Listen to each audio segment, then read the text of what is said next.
Hey everyone, we're in Santiago today to meet with Chile's leading disaster expert, Cristóbal Mena. We're taking a walk through downtown Santiago to learn more about Cristóbal's experience, disaster risk here in Chile, and insights that you can learn from in your organisation. That's right, Andrew. Join us as we walk the streets of downtown Santiago here on Me, Myself and Disaster. Hey, Cristóbal, great to see you again. Josh, yes. Good to see you. Cheers. Can you show us around Santiago? Yes, let's go. Let's go.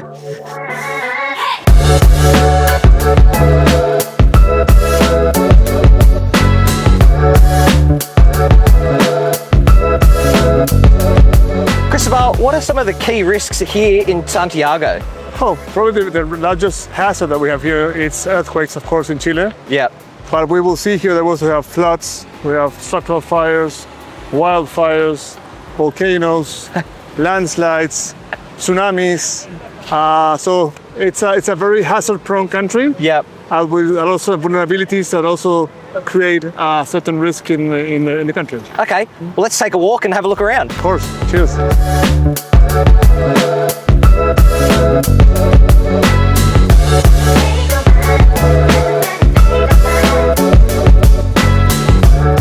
This river, maybe 15, 20 years ago, it also had sewers. So it was an open sewer. Yeah.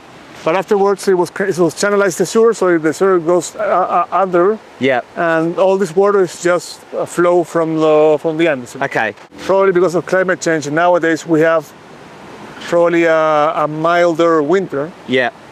It also means that when it rains more extremely than before. Yes. So sometimes we had, I don't know, perhaps 3-4 days of rain. Yeah. Now we have 12 hours of rain. Yes. Where it rains all those 4 years, those 4 days in a way. Yeah. So again, and that increases. So you get those higher intensity, higher bursts, but still, okay, yeah. So then in terms of this being a hazard, what's its interaction with the city? Because I can see here just in front of us, obviously some sort of an informal settlement. Yeah. What is the interaction here? Well, that's the thing. For instance, again, for historical reasons, and also because of this knowledge biases that we have as human beings, our memory is really fragile. Yeah. And if we see the whole part of the river, we won't see any plaques, any things that sort of remembers us that in some day this flooded. Yeah. And that connected with vulnerability. Yeah. We're talking about disaster or risk as we see vulnerability here as very, very poor marginalized communities living next to a river that has the potential to flood. Yes. And probably they are completely ignorant about the possibility of that happening. So you start seeing this compounding risks in a way of different hazards. So we're seeing floods, fires, with vulnerability also in place. So it's vulnerability from the social aspect, from economic side, from probably they have some health issues also. Yeah. So again, it's a complex risk in a way. Yes. Disasters are the ones that crystallize vulnerabilities. So before that, the vulnerability is something abstract. Yeah. And the challenge, as you say, is how we make that visible before that. Yes. And that's tricky. That requires good communication skills, policy, politics, to actually sort of convey a message and to make this happen. Yeah. Yeah. And that's, I think, it's the challenge of disaster management nowadays. Yeah. Because we already the theory on how we build risk or how risk is composed. Yeah. How to reduce risk in theory. Yeah. That's already sort of the theory has that taken care of. Yes. Yes. I think it's how we take that sort of shopping list. Yeah. And make it happen. Yeah. Put it into practical terms. Disaster managers have to have that capacity to manage. Yeah. To influence. To, in theory, they say policy entrepreneurs. Yes. People that actually can take the solution, the problem, and channel it into the politics. Yes. And that's, I think, is the challenge nowadays.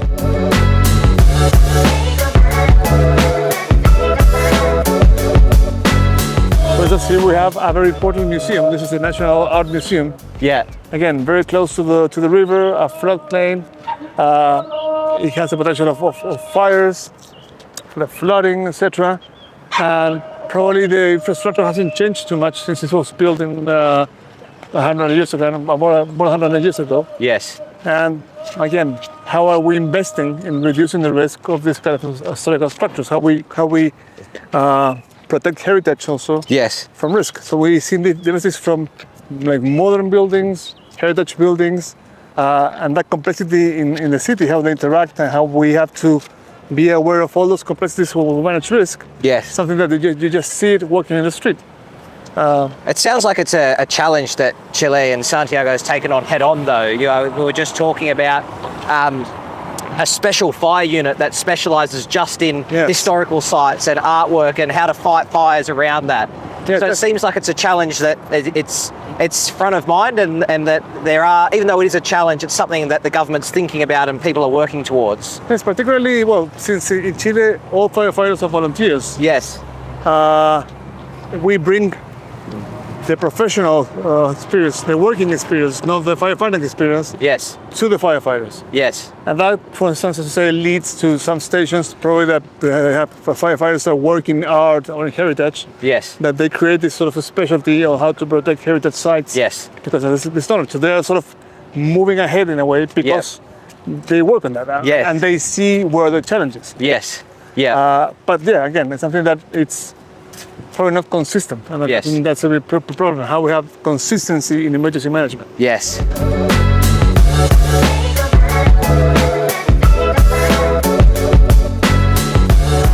It feels like the city's changing a bit now. It feels like we're getting to a little bit more of a historical area. It's a little bit older. I think here on the left, is this the first fire station in Santiago? Yes, this is the first fire station in Santiago. There were 4 stations founded on the first stations. This is one of the 4 that were first founded. This is an engine station, and also it's a emergency rescue station. Yes. And there you can see that there's the first steam engine of South America. Yes. Which actually still works. Yes. Again, this is all volunteer, so there are no paid firefighters in Chile. Yeah. Actually, firefighters here in Chile, they pay a monthly fee for being a firefighter. So it's sort of the other way around. Yes. But again, I think that the positive thing that has this kind of structure. Yes. Is that since these firefighters, they have other works, other professions, other experiences, they bring those to the firefighting. Yes. And that sort of helps them to enhance their capacity to provide a good service, an efficient service.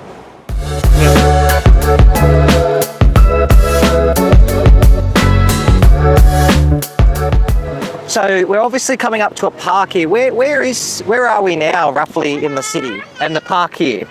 We are in this street is called José Miguel de la Barra. Yep. And this way, it's the Santa Lucia Hill. Yep. It's a small hill. It's in the middle of Santiago. This used to be a sort of a desert hill. Yep. And 150 years ago, they started to plant it and to put it really nice. Yep. And there was an initial Spanish fort. Yes. Where they settled. Yep. So here we will have a nice view of the city. We'll see also that it's the sunrise, and we also look for, if we find it. We're on treasure hunt. Where's the first seismic monitor of Chile?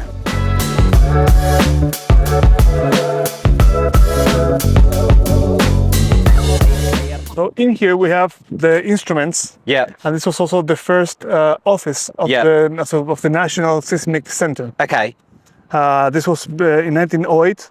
That was the office. Yep. So again, a very historical place. Yeah.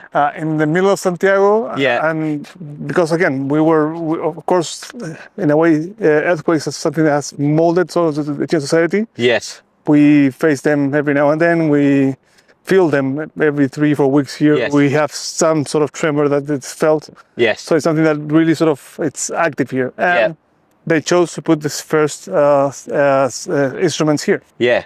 And then how many do you have across Chile now in terms of networks? Chile has, I don't know the specific number, but Chile is covered completely from north to south with instruments. They are monitoring actively live. Yep. And they also feed the army. The army has the Navy. Sorry, they have an office that monitors tsunamis. Ah, okay. So what they do is that they get information of the earthquake really quickly. Yep. and probably the 3-4 minutes they have information, they give it to the Navy. Yep. The Navy processes it, and probably in 1-2 minutes more you have, if there isn't a tsunami warning. Yep. So they make that assessment in about 1 to 2 minutes, and then they'll, based on that, then they'll depend on whether they issue warnings or what plans they'll put into place. But one thing that we've learned also in Chile is that in Chile, in average, the first tsunami waves could arrive between 10 to 15 minutes. Okay. So if you need people to evacuate, you need to gain every second. Yep. Yep. So the protocol here in Chile is that you have a perception, not a magnitude. So, so if you perceive 1/8 Mercalli, which is a scale, up to 7 Mercalli, you automatically evacuate the coastline. Okay. Or what we teach to people is that if the shaking doesn't allow you to stay grounded, evacuate. Okay. High ground. Before there's a tsunami warning issue, etc. So we gain those. We win those 4-6 minutes. Yes. People start evacuating. So how do you find? I know there's these. This is a universal issue right across the world, and Andrew and I've seen it in every country that we've been to. Is this notion of how do you kind of manage that public perception in terms of warnings? Because we know that there's a lot of studies and academic work that goes into false starts, and if you tell people to evacuate multiple times and then obviously nothing happens, people build this perception in their head, and it loses the potency of what you're trying to do in early warnings.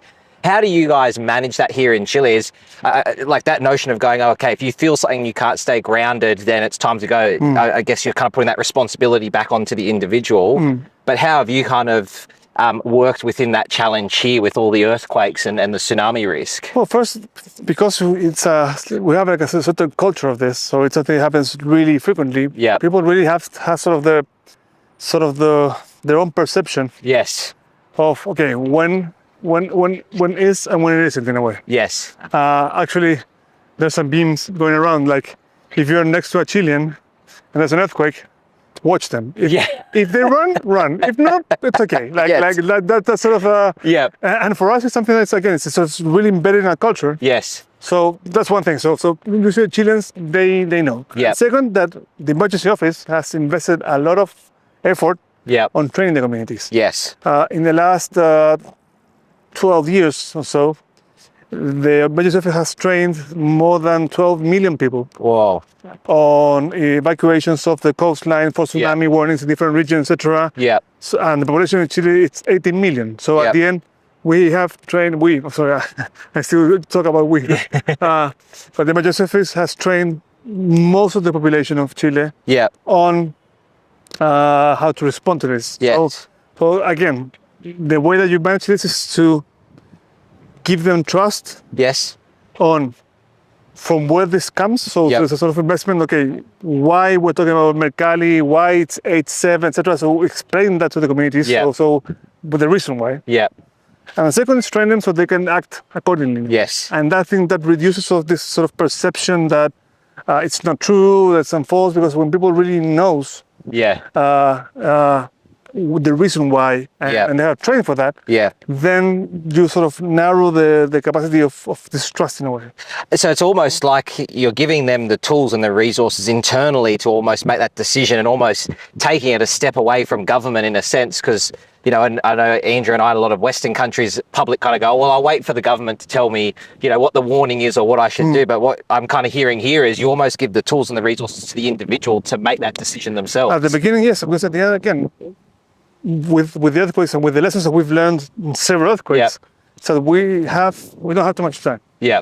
So the government has invested a lot of money and resources and knowledge. Yes. To reduce that time of warning to the minimum. Yeah. But technically, that's probably the least amount of time that you can take to process formal information. Yes. Yeah. So, but we still have these 4 or 5 minute gaps. And we say, okay, we have to give the some tools to the community so they can have those extra 5 minutes in one. Yes, definitely. And again, that's giving them in a way the responsibility, but also it's being honest. I think one thing that we worked a lot with as an approach. Yes. It's an approach based on transparency, on active transparency. Yes. The emergency office shares all the information to the public. Yeah. Actually, you can get into the webpage of the emergency office. There's a GIS open. Yeah. You just put whatever address you want, and you will see if that address is in a tsunami-prone area, if it's in a volcanic hazard area, if it's in a wildfire area. It's open. Yeah. So at the end, it's okay. I, as government, as a state, I give you the information, I give you the tools, I give you the knowledge to prepare for that. Yep. So there's, again, no excuse in a way that say, and again, sharing as we were talking before, sharing the responsibility. This is not a responsibility only of the state. This is not a responsibility only of the people. Yes. This is not a responsibility only of the private sector. It's a society responsibility. Yep. And that should be the approach. Yes.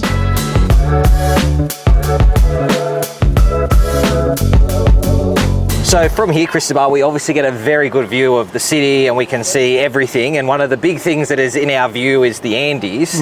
With that scenery comes risk. Of course. What does that mean for you in Santiago, the Andes, and how that interacts with the city? Yeah, I think one of the paradoxes of tourism is that tourism usually is in the riskiest places. So near the lake, near a volcano, near the sea. Yes. And Chile has that. It's a very hazard-prone country. The Andes was created because of the interaction of the plates. So it's the pushing of the Nazca plate going downwards to the South American plate, and that pressure rises the earth upwards, and that will create the Andes. Andes, yes. So the result is, with that we have beauty, we have the Andes, but the other result is we have earthquakes, and we have volcanoes. Yes. Here in Chile we have 90 active volcanoes. Okay.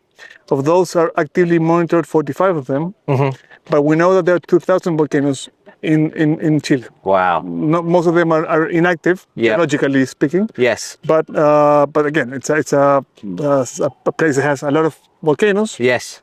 Also have landslides also because it's a hill with a lot of creeks, etc. Yeah.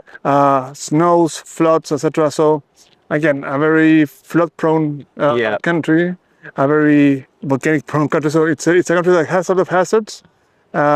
And we're aware of them, at least some of them we're aware of them, and we've started striking lessons from those events to improve the system. Yeah. Well, how about we head to our last spot on top of the hill and we'll sit down, because we've obviously done a lot of walking today. We're going to have a bit of a rest in the shade, but let's head to the last spot and have a chat. Cheers. Well, Cristóbal, thank you so much for the tour of Santiago and looking at disaster risk and unpacking some of the challenges and some of the opportunities that we have here. We've reached the summit here on Me, Myself, Disasters, and we'll leave you with some great views of Santiago. You can follow us on all the social media platforms or wherever you get your podcasts.